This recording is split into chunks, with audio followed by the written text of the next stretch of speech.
Namaskar and welcome to this special program, Pre-Budget Expectations for the Budget of 2022. Before each budget, the Finance Minister has consultations with a wide spectrum of people, all stakeholders, from industry to agriculture to economists. She talks to all of them. She invited 120 such people and had wide consultations between the 15th of December and the 22nd of December. And many industry bodies also have put forward their expectations from the budget, and memorandums been sent to the Finance Minister. So what are the expectations pre-budget? We put these into context with an eminent panel. Let me introduce you to them. Anil K. Agarwal is former president of the Associated Chamber of Commerce and Industry, and also a president of Cosmos Group. He's the president of Cosmos Group. And Professor Charan Singh is a well-known economist and the CEO of eGrow Foundation. Thank you very much, gentlemen, for being with us. We'll start with you, Mr. Agarwal. So India is expected now to be amongst the fastest growing economies in this year itself.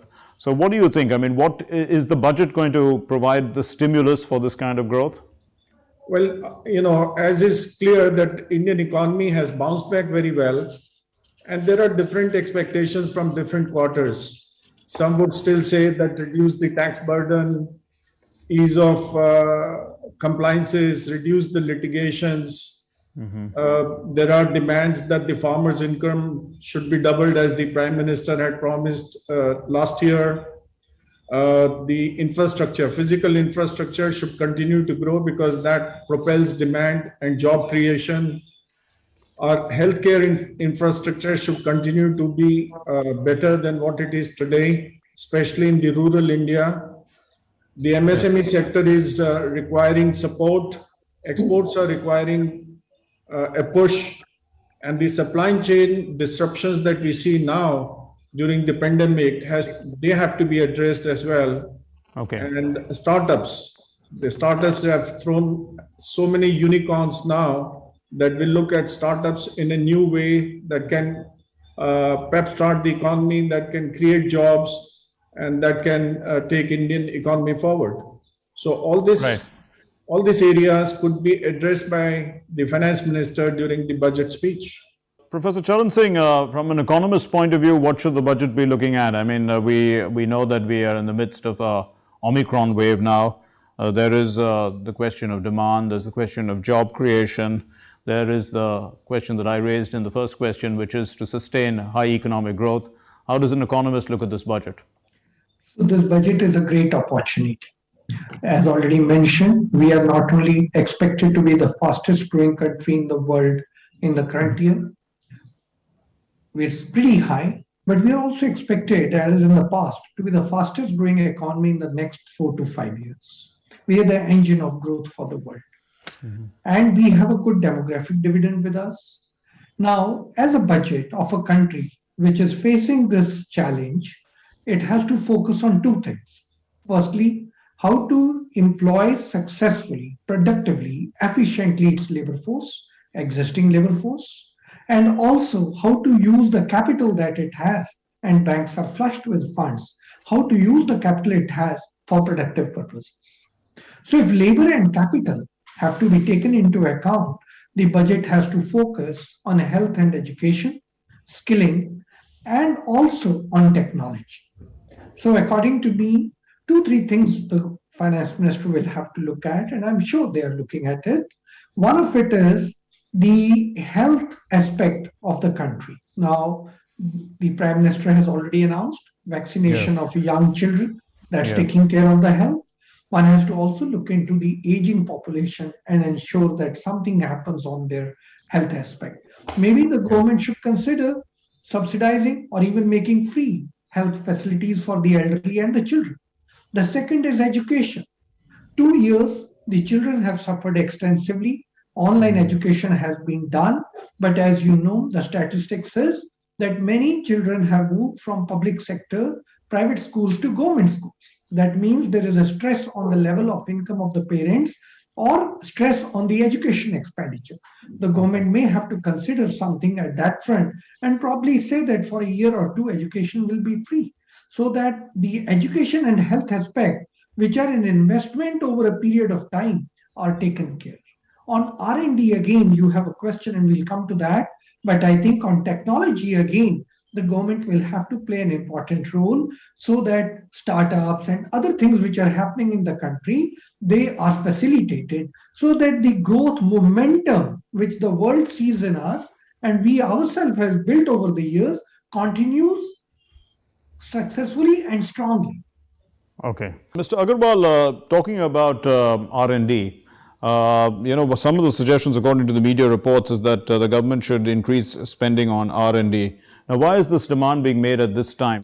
If you see the long-term impact of R&D, when you start anything, it will take 3, 4, 5 years for drugs, for electrical vehicles, for anything which is to do with the mechanical and electrical parts. So you have to push in a lot of money to do R&D, and that's where we see that world over there is a lot of emphasis given on R&D development, and tax incentives are provided. Now in India also we've been providing R&D expenses in our taxation policy, and we have research grants, we have tax incentives, and we also have now the VC funds coming in. So in research grants and tax incentives, Government of India has provided that even for startups now, that in the first 3, you can claim in the for taxation benefits for the 3 years. In any of the 10 years, you can get customs duty and GST exemptions on certain machineries and equipments. So some incentives are there, but the government has to consider providing some more R&D tax exemptions. I just want to supplement and add. Yes. Countries which have been successful are those countries which invest a lot in R&D. And therefore, then the growth takes over. Innovation is part of R&D.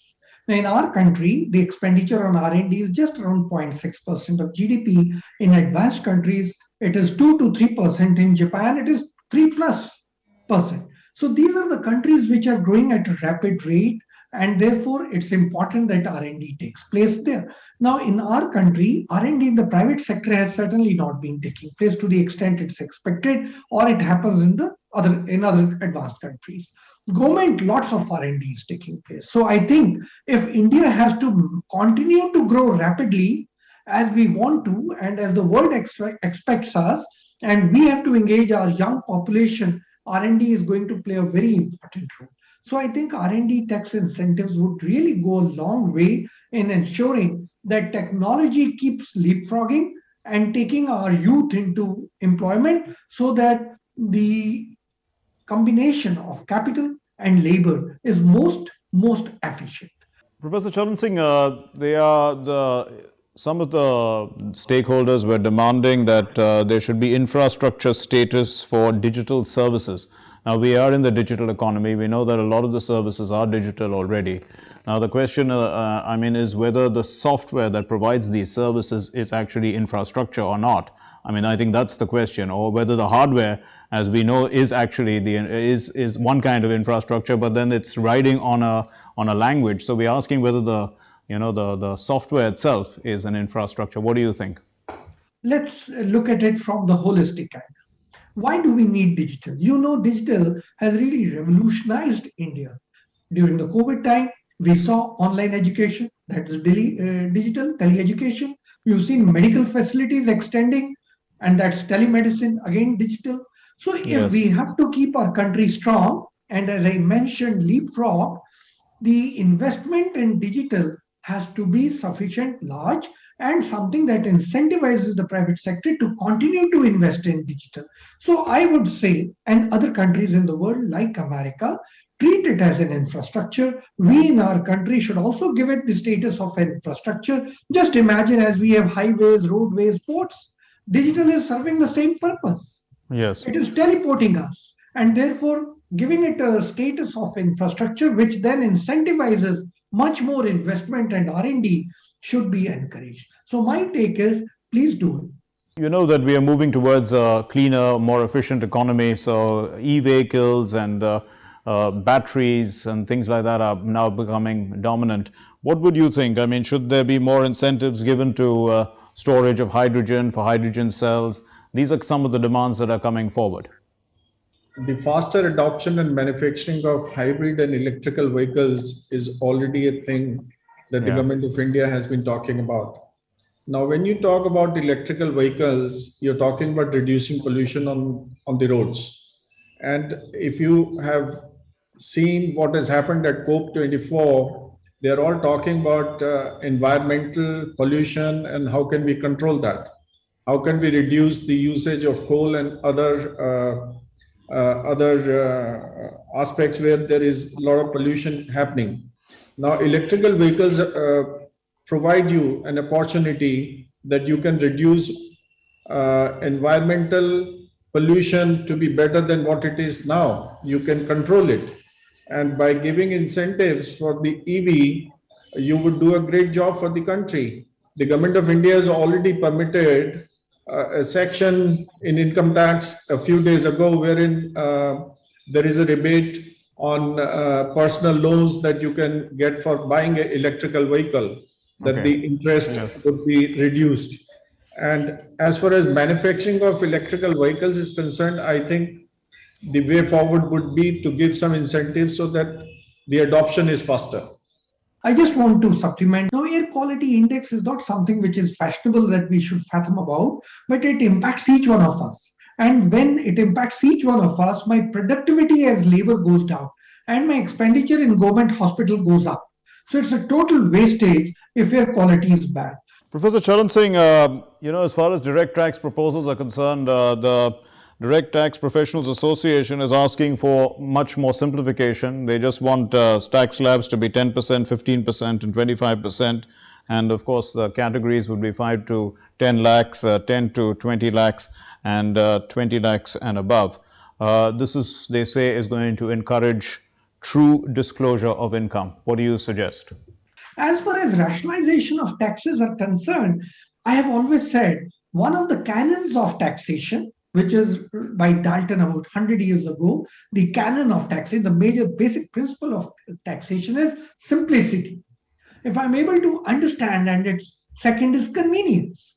So I would say having multiple rates and having multiples of decimals is really a challenge.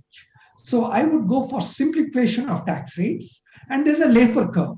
And the Laffer curve says that if you have a sufficient convincing rate of tax, people are more than willing to come and pay the tax, so that they also lead a healthy, satisfied, satiated life, not always worried that there can be a tax raid or some such situations. So therefore, I would rather say that not only rationalize the tax system, I would go one more step ahead and say that, look, given the levels of income, given the COVID hit, maybe we should relook at the threshold level and standard deduction, and then have taxes in multiples of 5, 10, and 20 or something like that. Last point I want to make in this is, I'm too old, but let me remind you, there was a time in our country when incremental tax rate was nearly 97%.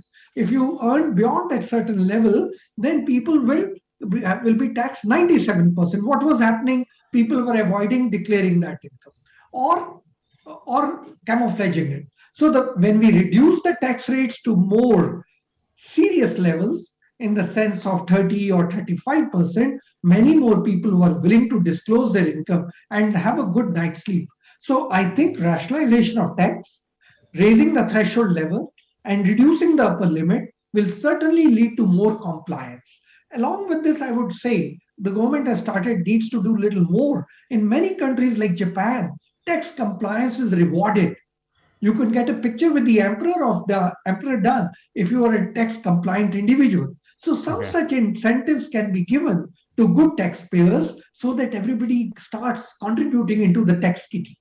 Mr. Agarwal, going back to what you talked about on research and development, and you did mention that within the Income Tax Act itself, there are certain provisions which are encouraging for R&D, product and innovation development. I think the argument that the Direct Tax Professionals Association is making is that this should be increased up to 2025. They say that it has to go on, and that this, because we are constantly we are paying too much for R&D for products that for innovation from outside India, and this is going to encourage Make in India. So what do you think? I mean, for how long should this this incentive carry on for R&D? So you see, the best of innovations are taking place in the West. Or if you see close by in Asia, in Japan or in China. And all these countries are giving huge incentives for R&D, not just for the machines, not just for the equipments, but for technical manpower. They invite technical people to come to their countries, reside in the countries, do the R&D, and reap the benefits in the long term. So India also has to have this kind of policy wherein we can give a lot of incentives for scientific research, for research which is for the mankind. Now, if you see in COVID days, India is fortunately one of the few countries which has been able to do the innovations and come out with its own vaccine. And this is what, we've created an impact the world over. And if we continue to support the research and development, provide the level playing field for the researchers in the country, it would be a great show for India to be the economy of the world. Professor Charan Singh, capital gains exemptions, they are, if you reinvest them within a period of time and only in a particular type of real estate, I think residential, where you're allowed to get, the advantage of it, but in a specified period of time. But I think the suggestion now is to any type of real estate, if you invest in it, then, because there's commercial real estate as well. So that would help the real estate industry, which has been hit pretty badly by COVID, apparently. How would you look at this suggestion? So my principle is the same. In a demographic rich country, I need to create employment. I have capital sitting in the banks. I need to efficiently invest it and therefore get the best out of the country so that my production frontier increases, my GDP increases. Now, real estate is one such sector which is employment oriented, lots of labor intensive, and also it has a multiplier effect. So therefore, I would recommend anything which encourages employment, anything which encourages investment and brings in funds and helps in improving the infrastructure in the country, it's most needed and most welcome. Now, the Prime Minister has announced the Gati Shakti, in that lots of infrastructure would be required. When infrastructure is being laid out, the multiplier effect would require lots of shopping complexes around it. And therefore, if I'm able to invest, but certainly invest, if I'm able to invest in real estate, whatever variety it be, and it gives an impetus to growth, employment, and capital utilization, I think that should be encouraged. So I am in favor of this. Mr. Agarwal, what would you think? The government we are now in the midst of the third Omicron wave. And would you think that, whenever we are in the wave, having some wave, industry asks for some sort of support, some sort of stimulus, because going to be hit because of the restrictions that are going to be imposed. So what would you think? The government needs to continue with, some sort of stimulus, not worry about the fiscal deficit, carry on spending? So you see, in the pandemic, during the last 2 years, MSME sector is the worst hit. Okay. MSME sector, they have lost jobs, they have closed down businesses. The government did give or did provide some relief by, extending some dates of compliances. But yet, the MSME sector is the second largest employment generator in the country. It provides about 11 crore jobs. It has 48% of the exports. It has 30% of our GDP. Now you need to do a little more than just giving the compliances relief. You need to provide them easy funds, loans, benefits, so they can restart and recapture the markets that they have lost during the pandemic. Now during this time also, during this Omicron, you see that there is a lockdown. There is already 50% people are allowed to come on to the offices. People are scared of going out. So it will impact definitely the MSME again.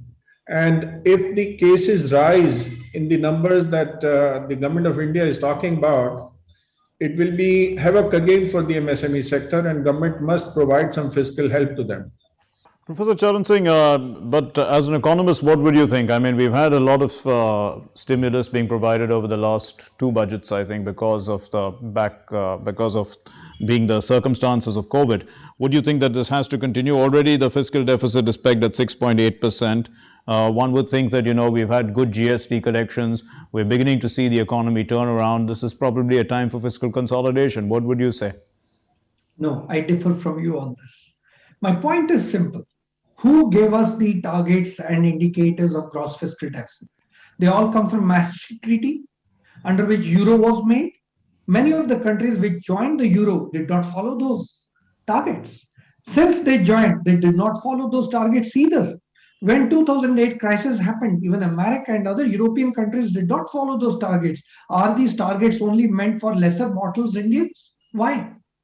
When the emphasis has to be on growth, employment, then we decide. I'll also tell you one more thing. As an economist, I've been working on fiscal issues since 1980s. My PhD is on such issues.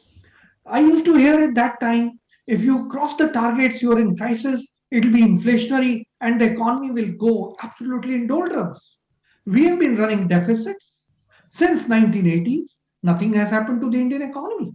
We are rather growing from strength to strength, and today we are the fastest growing economy in the world. And let me tell you something more. Maastricht Treaty conditions under which 3% of deficit of GDP and 60% of debt GDP ratio is already under review by the European countries. So why are we too worried about it? I think our focus, if the government has been liberal, incentivizing in their budget and not met the targets, the economy has resounded and also given a befitting reply. It has grown faster and faster than it was expected. Despite the crisis, despite such a large country, we have been fastest growing economy in the world. And by the way, there's a very good economic paper by F.C. Domer in 1945 in American Economic Review, which said, how should you measure the deficit is concerning or will it blow up? And he said, what needs to matter is where is the investment taking place? If you borrow at 5% and the investment gives you a return of 6%, go ahead. And that's exactly what I think is happening in our country. But my concern is about inflation, Mr. Agarwal. Inflation is, because people link it to fiscal deficit, it can also be, controlled by monetary policy to some extent. But the point is that what would you think at a time like this, when the government should be concerned about maybe input costs rising, they may be rising because of the problems in the supply chain. This is also going to have a pretty bad effect. I think it is like the same. If you talk about inflation, you talk about deficit, you talk about everything which is negative, it doesn't matter. The economy is growing and the government has to support the growth of the economy. And as I said earlier, the direct and indirect budget collections are so good. This year, I think we're gonna see that the budget deficit is not a problem. The inflation is also because of the logistics, also because of the supply chain issues, yes, also because of the pandemic. And I think it will, if the Omicron is controlled in the next few months, this inflation will also ease down. Okay, final question to you, Professor Charan Singh. The finance minister also had consultations with the state finance ministers. And we know now that the most indirect taxes don't exist in the budget. They are all part of the GST Council. So we know that the GST collections have picked up. And what do you think? I mean, after the budget, what kind of impact will the budget have on GST Council meetings as well as the likely outcomes of GST? The inflationary impact of deficit, I haven't seen. And countries which have run higher deficits or higher debt to GDP ratio, they haven't been very inflationary. Second, what is inflation? Is 5% in inflation? 6% in inflation? I would say in a country which is very young, providing jobs is more important than worrying about 5 to 6% of inflation. If it's hyperinflation, crosses into double digit, give it all its might. But getting too worried at 5-6% is not, I think, the right thing. Now, answering the question on GST, let me tell you one thing. I'm very convinced and I'm very happy that the government follows this federal policy. Every time there's a GST meeting, and there have been more than a dozen meetings in a year, they consult each other and then they move forward. This brings in the state and the center together. They sit across the table, they discuss issues. Now, this is something very, very positive and should be encouraged. And I think the very fact that GST revenue keeps going up because there's such a cooperative attitude and environment that has been created in the country. Even in this case, the FM meeting the state FMs is only a very positive thing. My reading is that after the budget, GST will again keep rising up, and this cooperative relationship between the center and the state will only strengthen. Once it is a conducive environment, you will find revenue collections always going up, because that is where the industry starts seeing that the center and state are harmonious, and then the production is far higher than if it sees strained relationship between the two. So we leave it there. Thank you very much, Mr. Anil Agarwal and Professor Charan Singh, for joining us and enlightening us on the pre-budget exercise. And we can see that the finance minister has had wide consultations with a wide section of society, including her counterparts in the states. And we can expect a budget that is well-rounded and taking everyone, a very inclusive budget in that sense. Thanks very much for being with us. Namaskar. Thank you.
Really know where we are going when it comes to the booster doses? The policy which the country has adopted is that health workers and other frontline workers, plus the people who are more than 60 and have COVID infection, are being offered precautionary dose. There is absolutely no doubt as far as the validity of the vaccines that are being rotated right now. We have 8 in our kitty. There is no doubt about their efficacy and their shelf life. The shelf life of vaccines have been extended. Right in February, the Covishield extension occurred from 6 months to 9 months. Similarly, in October, the Covaxin has been given an extension of 3 months from 9 months to 12 months. So there is no question. Safety is absolutely important.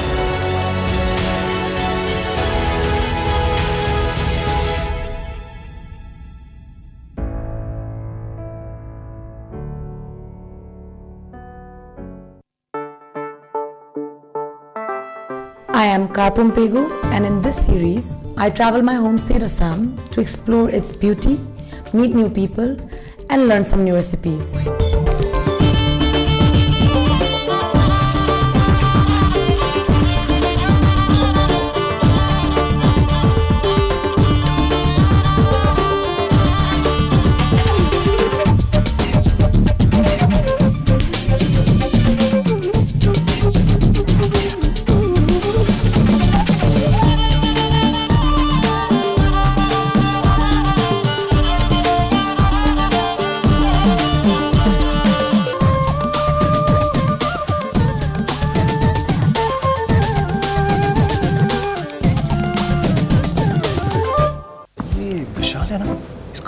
चलता है। कल उसके bank account में 15,000 रुपए का fraud हुआ है, पता है?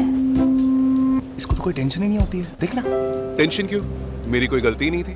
फिर भी फ्रॉड होने पर मैंने तुरंत बैंक को इन्फॉर्म कर दिया। आरबीआई कहता है अगर आपके अकाउंट से किसी ने धोखे से पैसे निकाले हैं तो बैंक को जल्द से जल्द इन्फॉर्म कीजिए। 3 दिन के अंदर इन्फॉर्म किया तो कोई नुकसान नहीं होगा, जितना लेट करोगे उतना ज्यादा नुकसान। और सुन, सब चलता नहीं है, प्रॉपर चलाना पड़ता है। आरबीआई कहता है जानकार बनिए, सतर्क रहिए।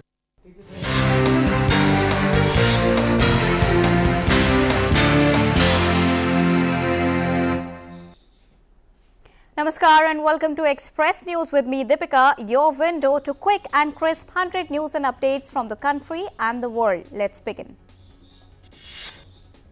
Major security breach with regard to Prime Minister Narendra Modi's route around 30 kilometers away from National Martyrs Memorial in Punjab's Hussainiwala. Around 30 kilometers away from National Martyrs Memorial in Hussainiwala, when the Prime Minister's convoy reached a flyover, it was found that the road was blocked by some protesters. Prime Minister was stuck on a flyover for 15 to 20 minutes. This was a major lapse in the security of the Prime Minister.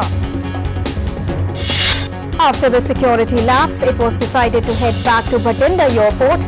The Ministry of Home Affairs, taking cognizance of the serious security lapse, has sought a detailed report from the state government.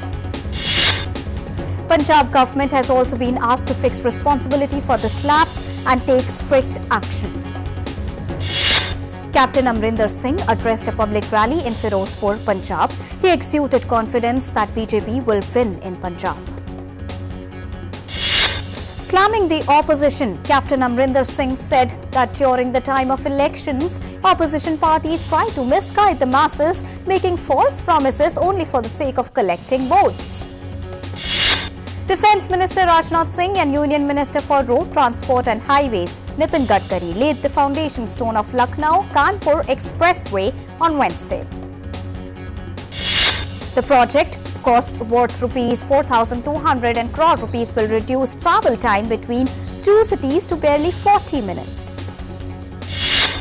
3D automated machine-guided technology will be used in its construction. On this occasion, Union Minister for Road Transport and Highways Nitin Gadkari said that roads and highways are being constructed in UP at large scale. Addressing the gathering, Defence Minister Rajnath Singh said that before 2017, there used to be only one expressway in Uttar Pradesh, and now under the leadership of Chief Minister Yogi Adityanath, there are 4 expressways in the state.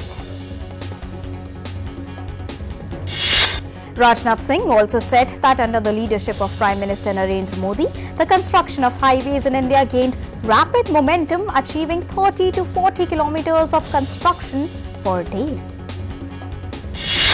Last month, the Air Force submitted a report to Defence Minister Rajnath Singh regarding the Army helicopter crash in Kunnur, Tamil Nadu. The report contains many important facts and recommendations regarding the accident. It also gave detailed information on the causes of the accident. On the 8th of December, 13 Army officers, including the country's first CDSS General Bipin Rawat, were killed in the accident at Kunnur in Tamil Nadu. A tri-service inquiry committee headed by Indian Air Force officer Air Marshal Manvendra Singh investigated the accident. In the inquiry report, the committee has apprised Rajnath Singh, Defence Minister, about the causes of the accident. It also made recommendations for future helicopter operations for VIP flights. In Jammu and Kashmir, 3 terrorists of terror outfit Jaish-e-Mohammed, including one Pakistani national, gunned down by security forces during an encounter at Chandkam area of Pulwama district in South Kashmir. Incriminating materials, arms and ammunitions, including 2 M4 carbine and 1 AK series rifle recovered from slain terrorists. IGP Kashmir terms it as big success for the forces. 2 terrorists were gunned down yesterday during an encounter in the Okai area of Kulgam district. Both the killed terrorists were locals and linked with proscribed terror outfits Lashkar-e-Taiba, the Resistance Front.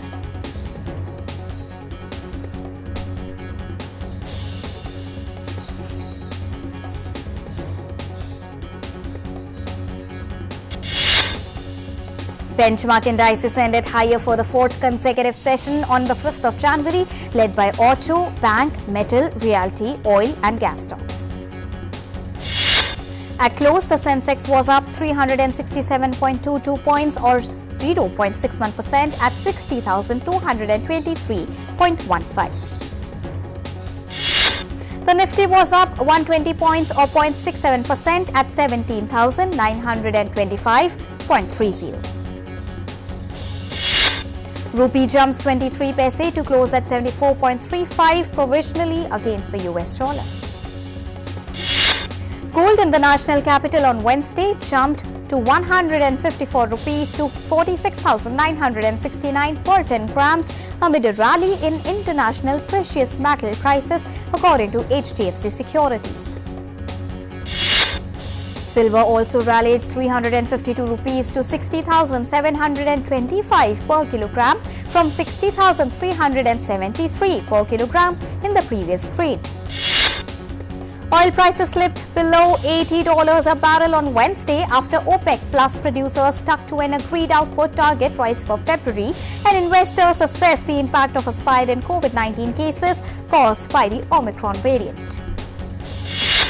Petrol and diesel prices have remained steady for around 34 days in a row across the metro cities on Wednesday, the 5th of January 2022. A litre of petrol cost 95.41 rupees in Delhi, while diesel rates stand at 86.67 rupees per litre. India's total coal production increased by 6.74% to 74.78 million tonne during December 2021 as compared to the same period in 2019. With the administration of more than 96 lakh doses in the last 24 hours, India's COVID-19 vaccination coverage has exceeded 147.72 crore as per provisional reports till 7 a.m. today. 15,389 patients have recovered in the last 24 hours, and the cumulative tally of recovered patients since the beginning of the pandemic is now at 3,43,21,803. Consequently, India's recovery rate stands at 98.01%. 58,097 new cases were reported in the last 24 hours. India's active caseload is presently at 2,14,004. Active cases constitute 0.61% of the country's total positive cases. The testing capacity across the country continues to be expanded. The last 24 hours saw a total of 13,88,647 tests being conducted. India has so far conducted over 68.38 crore cumulative tests.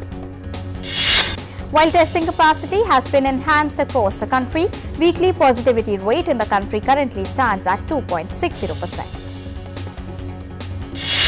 The daily positivity rate also reported to be at 4.18%. Quarantine period for home isolation patients reduced to 7 days from 14 days in New Delhi as per Ministry of Health guidelines. In these 7 days, if a patient doesn't have any symptoms for 3 consecutive days, then the patient can be discharged from home isolation without testing for COVID-19.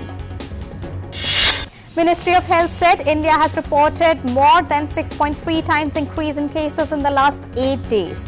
A sharp increase seen in case positivity from 0.79% on the 29th of December 2021 to 5.03% on the 5th of January 2022. Ministry of Health and Family Welfare also said 7.40 crore children between 15 to 18 years of age are eligible for COVID-19 vaccination. 108 Omicron-related deaths reported globally so far, according to Ministry of Health and Family Welfare. Dr. Balram Bhargava, DG, ICMR said Omicron detecting RT-PCR kit has been developed in partnership with Tata MD and ICMR, and it has been approved by the DCGI. This kit will test and will give results in 4 hours. World battles COVID-19. So far, over 29 crore 56 lakh people across the world have contracted the COVID-19 virus. The recoveries stand above 25 crore 61 lakh. Globally, more than 54 lakh 74,000 lives have been lost to the disease. The US continues to remain worst affected with the disease, where the cumulative tally of the cases has crossed 5 crore 80 lakh. In US, fatalities from COVID-19 stand above 8 lakh 51,000. New Jersey reported its highest number of COVID-19 patients hospitalized since May of 2020 on Monday.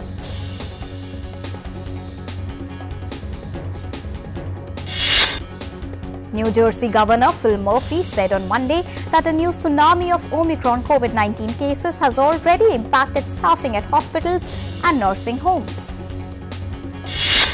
Long lines of cars and in-person testing extended across various parts of Massachusetts on Tuesday as the Biden administration and US states are grappling with the latest wave of the COVID-19 as the Omicron drive spike threatens to overwhelm hospitals. The US president met with his COVID response team on Tuesday and asked people not to panic but take precautionary measures. Biden also stressed the fact that there is adequate supply of vaccines available even for booster shots to all Americans. The US fights a record surge in COVID-19 cases. Sweden's King Carl XVI Gustaf and Queen Silvia have tested positive for COVID-19 on Tuesday. The palace said the king, who's 75 years, and the queen, 78 years, were self-isolating and that work to trace those that they'd been in contact with was underway. England grapples with rising COVID-19 cases as the Omicron variant leads to an upsurge in the infections. The healthcare system is set to face a series of challenges as the government resists imposing another lockdown. The UK Prime Minister Boris Johnson urges people to get vaccinated and take booster shots to protect themselves against the virus. Europe battles an upsurge in COVID cases spurred by the highly transmissible Omicron strain of the virus, with the UK reporting over 1 crore 36 lakh cases of COVID-19.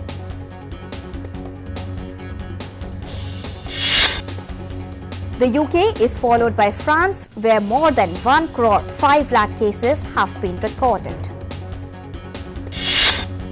Russia reports 1 crore 5 lakh and Germany has more than 72 lakh cases of the COVID-19 disease. Kazakhstan's President Kassym-Jomart Tokayev warned protesters on Tuesday via a video address to the nation that amid protests in several cities, calls to attack government and military buildings were illegal. North Korea fired a suspected ballistic missile off its east coast. The launch would be the first of the new year for nuclear-armed North Korea and coming days after leader Kim Jong-un vowed to continue developing the military to counter an unstable international situation. Drivers in Virginia were stranded in their vehicles overnight as authorities worked to reopen an icy stretch of interstate highway closed after a snowstorm blanketed the U.S. region on Tuesday. U.S. authorities have arrested a Colombian man for his alleged involvement in the assassination of Haitian President Jovenel Moïse. The accused man was brought to Miami court on Tuesday. Proud parents in Chile have named their baby after French football stars Antonio Griezmann and Kylian Mbappe. Chileans take to the new trend of naming their kids after French footballers in a unique fashion. Chilean footballer names are commonplace in Chile and the new trend may garner attention. A panda cub, Xiao Qi was seen playing and rolling in the snow in Washington, D.C.'s zoo in the USA. The cub was worried during its first encounter with the snow a year ago, but seemed to enjoy it this year.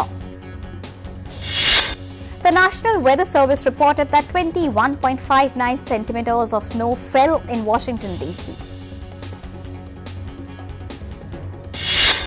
A team builder in northern Germany, Hans-Peter Etzold, is using a flock of friendly sheep to try and spread the COVID-19 vaccine message beyond their grass pastures. Using drones and a local flock Etzold used approximately 700 sheep and a few goats to form a giant 100-meter-long syringe seen in full from the air. The sheep were herded into the syringe shaped by food being placed on the ground where the sheep needed to go. Nature is seen in its two diverse colors as a CCTV camera captured a heavy snowstorm that ripped through Washington, leaves a Christmas tree covered in snow. In sports, South Africa need 240 runs to win as they bowled India for 266 in the second innings of the second test at the Wanderers in Johannesburg. Indian team made a good start on the third day but lost their way after the dismissals of Ajinkya Rahane and Chiteshwar Pujara. The pair registered half centuries to take India's lead past the 100-run mark. Bangladesh pulled off a crushing 8-wicket victory over world champions New Zealand at Mount Mangwanya on Wednesday. The match was wrapped up in one session on the final day as Ibadat Hussain took a career best 6 for 46 and New Zealand were rolled in their second innings for 169. England's bowlers battled hard to leave the fourth Ashes test evenly poised after a rain-affected opening day at the Sydney Cricket Ground. After opting to bat under grey skies and on a green pitch, Australia closed on 126 for 3 with just 46.5 overs possible. The COVID pandemic has once again hit India's domestic cricket season. The BCCI has decided to postpone major tournaments, including Ranji Trophy and Colonel C.K. Naidu Trophy, due to rising cases of COVID-19 across the country. Australian all-rounder Glenn Maxwell has tested positive for COVID-19 on Wednesday. Big Bash League franchise Melbourne Stars has released an official statement to confirm the development. In preparation for the upcoming Commonwealth Games and Asian Games, the Sports Authority of India has approved the extension of the national camp till the March 31st for 117 track and field athletes and 45 coaching and support staff in 5 locations across the country. Australia's Prime Minister Scott Morrison said on Wednesday that men's tennis world number 1 Novak Djokovic needs to prove that he has a genuine medical exemption from COVID-19 vaccination when he lands in Australia, or he will be on the next plane home. Newcastle have agreed a £12 million fee plus add-on with Atletico Madrid for England full-back Kieran Trippier. The 31-year-old is said to be Newcastle's first signing under their new Saudi owners and first for new manager Eddie Howe since he took charge in November. Liverpool have made a formal request to postpone Thursday's Carabao Cup semi-final first leg at Arsenal because of an increase in COVID-19 cases at the club. Proud parents in Chile named their baby after French football stars Antonio Griezmann and Kylian Mbappe. Barcelona players Ferran Torres and Pedri tested positive for COVID-19, the latest cases confirmed by the club after an outbreak at the La Liga side. 1 out of every 10 players in Serie A is positive with the coronavirus as the Italian league prepares to resume after a 2-week break for the holidays. In entertainment stories, the life of comedic actress Betty White is being celebrated in a new biographical comic book from Tidal Wave Productions. White, who would have turned 100 on the 17th of January, capped a career of more than 80 years by becoming America's geriatric sweetheart after Emmy-winning roles on television sitcoms The Golden Girls and The Mary Tyler Moore Show. From her early days in television to her iconic role on The Golden Girls and her social media fame, the publication traces her Hollywood journey. After RRR, makers of Prabhas and Pooja Hegde starrer Radhe Shyam have postponed the release date of their much-awaited Pan-India project because of COVID-19. Initially, the film was scheduled to release on the 14th of January.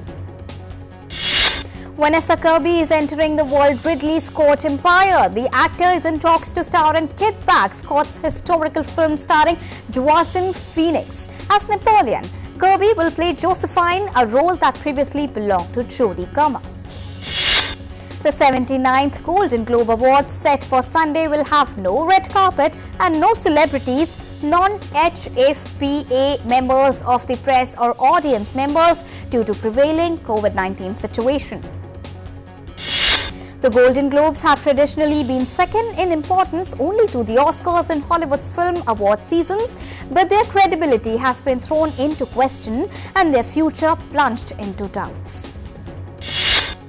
Squid Game star Lee Seung-gi to boycott Golden Games 2022. The Squid Game was also nominated for Best Television Series Drama, and Oh Ying-soo was nominated for Best Supporting Actor Television. And lastly, Gehraiya release postponed, makers unveil new posters. The makers of upcoming romantic drama Gehraiya unveiled the new release date along with the poster of the movie. The movie will have its OTT world premiere across more than 240 countries on the 11th of February. The movie looks beneath the surface of complex modern relationship. That's all for now in Express News, but news continues here on DD India, so keep watching and tracking. Namaskar.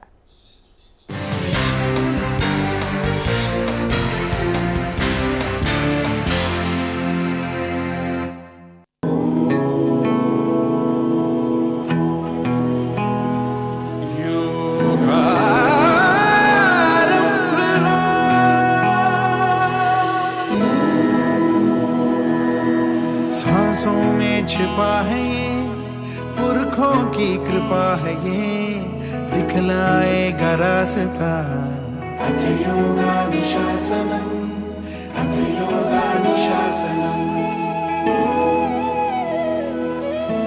दुनिया में प्रसिद्ध जो अपने आप सिद्ध जो रखना इस पे आस था अथ योगानुशासनम योगानुशासनम योगारंभ हो योगारंभ हो योगारंभ हो योगारंभ हो विश्व को भेंट दी हमने योग है योगारंभ हो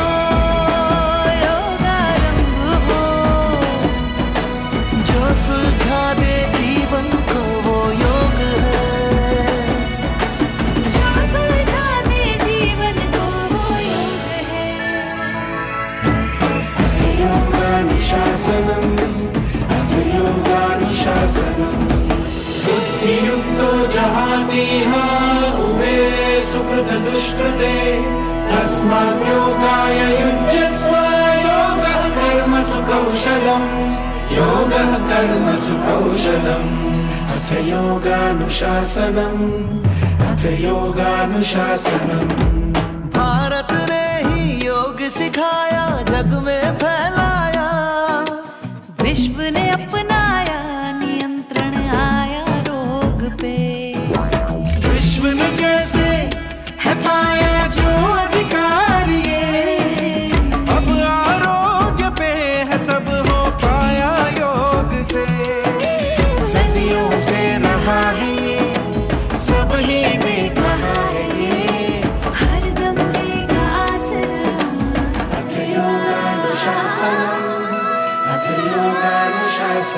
योगारंभ हो योगारंभ हो ये शरीर और मन का संजोग है योगारंभ हो योगारंभ हो जो सुलझा दे जीवन को वो योग है जो सुलझा दे जीवन को वो योग है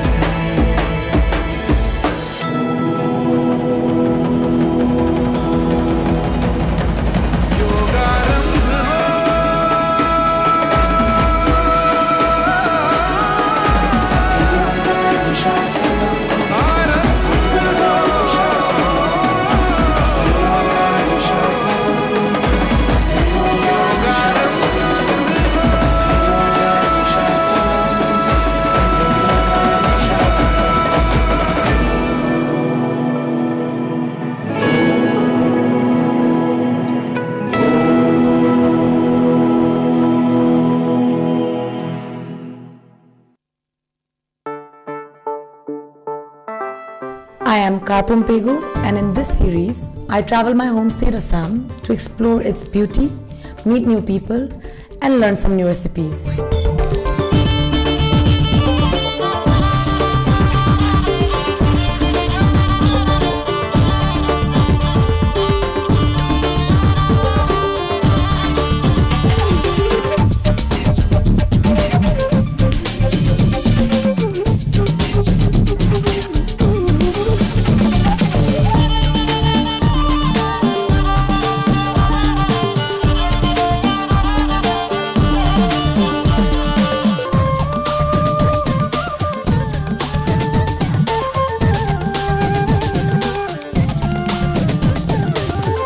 Climate change is a major global challenge. Climate change. It's real. It's here. And humans are largely responsible for it. Climate change is weather so extreme that it destroys lives, homes, and livelihoods. It is the long-term effect of excessive greenhouse gas emissions. A change so drastic that it threatens our food supplies and disrupts national economies. But seemingly light years away from reaching our targets. We must get serious and we must act fast. In 2015, 196 countries adopted the Paris Agreement. The goal was to limit global temperature rise under 2 degrees Celsius and safeguard a livable climate. However, the latest IPCC report tells us a different story. The data is undeniable, and consequences for all countries could be the same. The last decade was the hottest ever recorded in India. The need of the hour is to act now.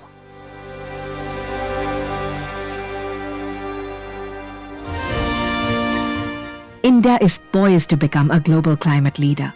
In 2015, it spearheaded the International Solar Alliance, a coalition of solar resource-rich countries to harness the power of the sun through a One Sun, One World, One Grid initiative. By 2030, India aims for 40% of its total energy to be generated from renewable sources and has announced a national hydrogen mission. India's fight against the climate crisis is strengthened by actions of young Indians who are walking the talk, amplifying solutions, inspiring collective action, and working to ensure that India's future is green, sustainable, and just. I aim to create a generation of young people who grow up to be conscious citizens, leaders, and change makers. 15 ton से भी ज़्यादा अभी हम लोग plastic garbage ही हम लोग ने इस सी टोटल बिल्डिंग साइट से हम लोग अभी तक क्लीन अप किए हैं. Young people stand firmly to support India realize her climate ambition.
The changing world of news.